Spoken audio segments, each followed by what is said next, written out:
bienvenidas, bienvenidos a OnePlus, más TV, más color. Hoy es martes 23 de noviembre, son las 7:03 de la mañana. Mientras ejercía la presidencia de la Cámara de Comercio y la Federación Nacional de Cámaras, entre otros, Patricia Alarcón hacía permanentes análisis de la coyuntura política y económica del país, y sus observaciones y sugerencias fueron importantes para guiar algunas políticas y decisiones de gobierno, generalmente en defensa del gremio empresarial. Hoy sigue siendo un importante referente nacional. Estará con nosotros en breve. En el espacio editorial, el doctor Carlos Estarellas resalta la visita de Iván Duque, presidente de Colombia, a nuestro país. Él dice que fue muy positiva. Y vamos a compartir con ustedes el reto de una joven deportista, Catalina Montaneda, quien ha emprendido la ruta denominada Tocando Vidas en Bici, de Quito a Vancouver, sin más compañía que su bicicleta, el aire y el paisaje. Muy bien, vamos con el ingeniero Patricio Alarcón. Qué gusto tenerlo con nosotros, realmente, para poder hablar de estos temas tan importantes para el país. Yolanda, buenos días, gusto de verte, un cordial saludo a la audiencia de OnePlus. Gracias, muchísimas gracias. Una de las ofertas de campaña de Guillermo Lazo fue esta de lograr la reactivación económica y la creación de empleo, como control del gasto también, y harta inversión extranjera, 30 mil millones de dólares es la meta. Para ello hay dos ejes importantes, una la mega ley tributaria, laboral y de inversiones. La otra, eventos quizás como lo que se dio el otro día, invitando al mundo a venir a Ecuador. Veamos los resultados de ambos. Por lo pronto, mañana la Asamblea discutirá el segundo debate, la parte correspondiente a la reforma de la ley tributaria. ¿Cómo evalúa usted el contenido de esta reforma? Mire, Yolanda, lamentablemente no se están cumpliendo las ofertas de campaña en cuanto a bajar el gasto, en cuanto a eliminar ciertos impuestos, en cuanto a un plan de austeridad en general. Y a mí me parece una incoherencia en este momento tratar o anunciar de que vienen miles de millones de dólares, presentar un objetivo de 30 mil millones de dólares específicamente, y por otro lado en la Asamblea discutir un proyecto o enviar un proyecto que propone subir impuestos a las empresas que están ilíquidas después de la pandemia, a las personas naturales que tuvieron que pasar por momentos difíciles durante la pandemia. Quieren también gravar impuestos a la clase media, que es la que mantiene la economía, y quieren subir impuestos a los licores, que en general deberían atraer inclusive más ventas a los restaurantes, más ventas a los bares, más ventas a los hoteles, y al Ecuador le permitiría ser más competitivo en el tema turístico. Y no solo eso, también blindarnos del contrabando. Pero a mí sí me parece una incoherencia total decir, señores, traigan 30 mil millones de dólares, el Ecuador se quiere abrir al mundo, y por otro lado decir, vamos a implementar impuestos al patrimonio, personas naturales, personas jurídicas, una tabla de impuesto a la renta más alta de la región. Aquí en el Ecuador tenemos la carga corporativa también en cuanto a impuestos más altas de la región. Entonces, cuando se supone que debíamos agilitar la manera de hacer negocios, cuando se supone que íbamos a trabajar para generar empleos por medio del sector productivo, el gobierno está haciendo todo lo contrario, y lamentablemente en este país la economía está manejada por fiscalistas, estimada Yolanda, y el fiscalismo y el gradualismo no llevan a los países a ningún lado. Ya vimos lo que pasó en época de Macri en Argentina. Entonces, ¿cuál sería la salida, ingeniero? ¿Cómo hacer? Porque de alguna manera hay que llenar las arcas fiscales también, y hay que también agrandar pues, la base impositiva del país. ¿Qué hacer en este caso? ¿Cuál sería la fórmula para poder tener beneficios tributarios sin afectar quizás al grupo minoritario que ya viene siendo cargado y recargado con impuestos? Mire, lo primero es que tienen que tomar decisiones fiscales, y específicamente en cuanto al gasto. No es posible que el gobierno maneje, y solo le voy a dar ciertos ejemplos, 3 canales de televisión, radios públicas que pierden plata, No es posible que en el gobierno existan instituciones que duplican las funciones. No es posible que en Inmobiliar tengamos activos por alrededor de $1,000 millones que realmente no se han podido liquidar. No es posible que todavía no ciertas empresas públicas no se las pueda delegar a la administración privada. No es posible que no haya cómo bajar el gasto cuando en el Ecuador se gasta solo en salarios alrededor del 9% del PIB y los países que crecen gastan alrededor de 6% del PIB. Entonces, una vez que el gobierno baje el gasto, ahí tal vez tendría la autoridad moral de sacarle dinero a los ciudadanos y a las empresas, después, especialmente después de la pandemia. Y más allá de eso, usted comentó un tema interesante, hay que ampliar la base, pero la base no se amplía cobrándoles más impuestos a las mismas empresas. La base no se amplía cobrándole impuestos a las mismas personas naturales. La base no se amplía cargándole y quitándole dinero hasta 3 sueldos a la clase media. Así no se amplía la base. La base se amplía por medio de la simplificación tributaria. Es decir, más medianos deberían pagar, más pequeños deberían pagar, eso sí menos, pero deberían pagar. Deberíamos buscar la manera de cobrar un impuesto mínimo sobre las ventas, no el 2% a todo el mundo como lo hizo el otro gobierno. Ahí inclusive se puede controlar de mejor manera la recaudación. Lo mismo con profesionales, personas naturales. Y ahí sí la economía va a crecer, pues porque ahí se va a recaudar más IVAs, se eliminan algunos ICES, pero se cobra más en algunos ICES, se bajan los aranceles, pero se recauda más por vía de IVAs, por darle un ejemplo. Pero todas esas fórmulas que apuntan al crecimiento de la economía y no al fiscalismo no están siendo analizadas por la cartera del Ministerio de Finanzas, que lamentablemente, Yolanda, en este momento está manejada por la UDLA, ex Democracia Popular, gente que cree que subiendo impuestos es componer la economía, cree que subir impuestos es organizar la economía, mientras se debe hacer todo lo contrario. Esto lo hemos visto, porque yo también he oído a los economistas que están atrás de esta equivocada reforma diciendo que no hay opción, pues que la única opción es subir impuestos, pero no se han puesto a analizar ejemplos como los de Estonia, ejemplos como los de Irlanda, ejemplos como los de Paraguay. Entonces, mire, este gobierno que en teoría declaró que iba a liberar la economía, en lo único que se ha convertido es un gobierno socialdemócrata que en ese sentido nunca ha generado valor en el país ese tipo de medidas, ese tipo de gobiernos y ese equipo económico.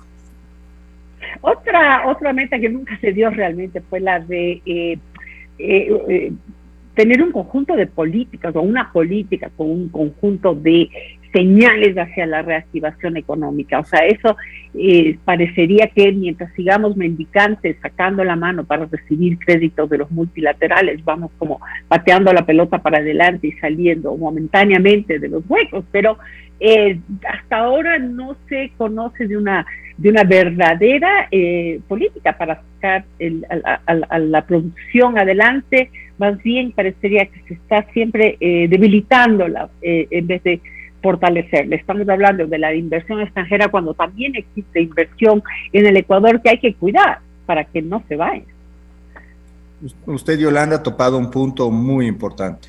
En este gobierno no se ha trabajado en un plan de competitividad. ¿Cómo bajamos los costos de producción? ¿Cómo bajamos los costos de los productos para los ecuatorianos?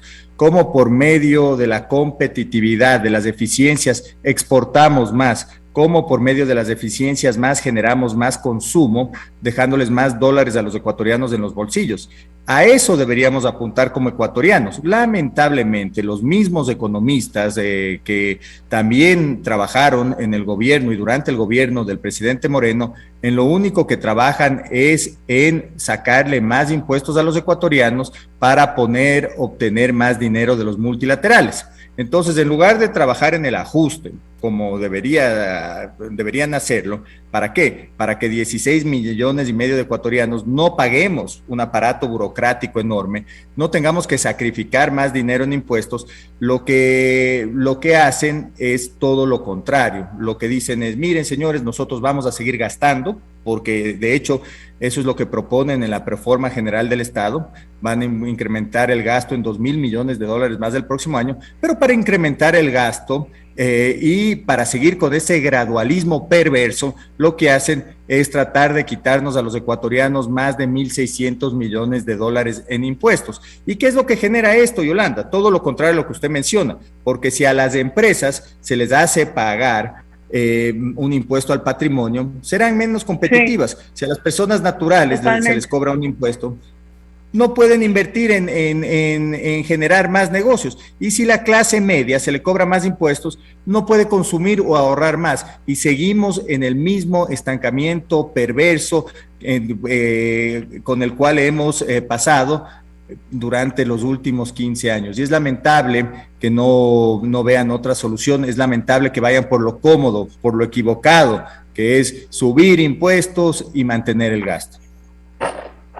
Además, como usted bien dijo, eso fue una oferta de campaña, y no se diga cuando estaban en unión con el Partido Social Cristiano, que ese ha sido siempre su lema, bajar impuestos y no lo contrario. Entonces, llama la atención este cambio, ¿verdad? Ya una vez, como se dice comúnmente, no es lo mismo con guitarra que con violín. Entonces, es como muy fácil cuando uno no ha estado cercano al gobierno, digamos, aunque dicen que Lazo estuvo muy cercano a Lenín Moreno, pero cuando no se ha estado viviendo lo que es la verdadera burocracia, a veces hay muchas sorpresas y se ven maniatados. El otro tema es la semana pasada que se realizó el foro que estábamos hablando para atraer inversiones, ¿no? Mientras tanto, inversionistas nacionales y otros internacionales que ya han pasado por aquí dicen que este es uno de los países más difíciles para hacer negocios. ¿Qué opina usted acerca de eso? ¿Por qué en tantos años no hemos logrado tener comparado con Perú, con Colombia, con la región, nuestras cifras de inversión, gran inversión, macroinversión extranjera es mínima? Definitivamente, Yolanda, yo quiero ver que pasemos el techo de alrededor de los 1,000 millones de dólares. Anuncian que van a llegar 2,000, que van a llegar en los próximos años 30,000. Pero yo quiero ver las cifras reales al cierre de este año y al cierre del próximo año de que hemos pasado la barrera de los 1,000 millones de dólares de inversión extranjera directa. Y respondiendo puntualmente a su pregunta, claro, pues es un país que tiene muchísimas trabas.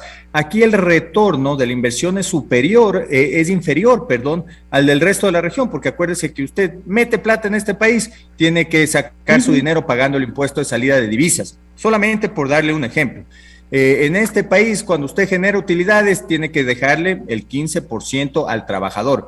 En este país, usted paga 25% de impuesto a la renta, pero también paga un impuesto del dividendo del 10% adicional. En este país usted paga 2 salarios más, el 13º, que es un salario completo en cualquier rango salarial, y el 14º, que es un salario básico unificado. Aquí los municipios cambian el valor de los impuestos prediales.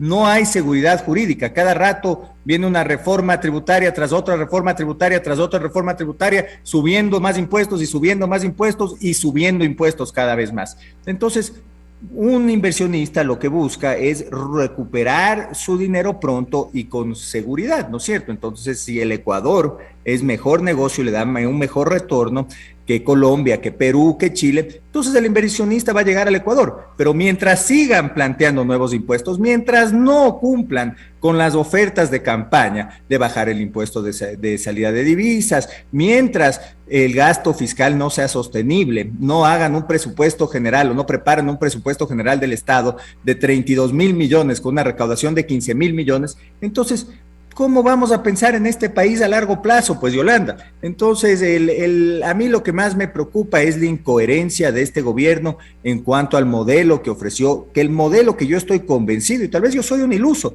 pero que yo estoy convencido que funciona, y ahora se dejan guiar por fiscalistas. Entonces, yo realmente creo que no deberían decir que son un gobierno que cree en la libertad económica, por ende un gobierno que va hacia la derecha, porque están tomando prácticas socialdemócratas. Entonces, deberían dejar que la tendencia siga con su punto de vista adelante y ellos deberían mantenerse con su punto de vista, que no son de derecha, que es un gobierno socialdemócrata, un gobierno que cree en los impuestos, en el fiscalismo y en el gradualismo. Ahora, usted decía cómo invertir a largo plazo, pero yo le voy a poner otra disyuntiva aquí. ¿Cómo invertir a largo plazo cuando además en Latinoamérica, en términos generales, y no se diga en Ecuador, el vaivén político, ideológico cambia de una forma realmente inesperada? Como lo que pasó en Perú ahora bueno, no es inesperada, la verdad es que sí es esperada, porque tiene mucho que ver con el manejo de los diferentes gobiernos. Entonces viene esta ley del péndulo, ¿verdad?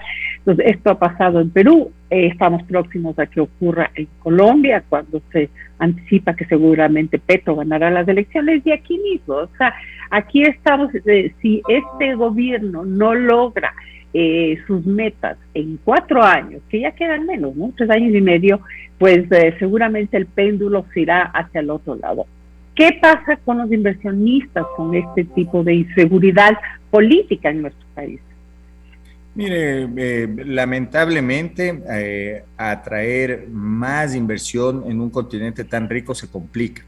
Y creo que se complican especialmente en el Ecuador, porque en 15 años no hemos salido de ese modelo desde que se implementó, y esto creo que se implementó hace 13 años, la Asamblea Constituyente, cuando en la Constitución se eliminaron los tratados bilaterales de inversión, cuando se declaró que los sectores estratégicos solo puede invertir el gobierno, solamente por darle un ejemplo. Pero en países como Chile, usted ha visto qué es lo que ha sucedido, y es que el país ha salido adelante porque la izquierda ha gobernado bajo un modelo implementado del respeto a la libertad empresarial. Y eso es lo que ha sucedido. Viene un gobierno de izquierda en Chile, pero se mantiene el modelo, es muy difícil cambiarlo. El Perú ha venido creciendo con diferentes presidentes, desde el presidente Fujimori, y hasta ahora se le ha hecho difícil al presidente Castillo cambiar la constitución y cambiar el modelo. Colombia lo propio, pero en el Ecuador cambiaron el modelo para mal y nadie toma la decisión de cambiarlo para bien. Entonces, para mí es mucho más complicado el Ecuador en términos de inversión, en términos de productividad, en términos de competitividad, que el resto de países de la región, con excepción evidentemente de Venezuela y Argentina, que son los únicos 2 países que gastan más que el Ecuador. Muy bien, queremos agradecerle por darnos estas luces sobre el tema actual y esta reforma tributaria que está por mañana, el día miércoles, está por analizarse y por resolverse en segunda instancia. Entonces, creemos que es importante pues, las luces que nos da para orientar el tema tributario y de inversión en el país. Muchísimas gracias por acompañarnos, ingeniero. Gracias, Yolanda. Hasta luego, un abrazo. Chao, chao. Hasta luego, igualmente. Muy amable.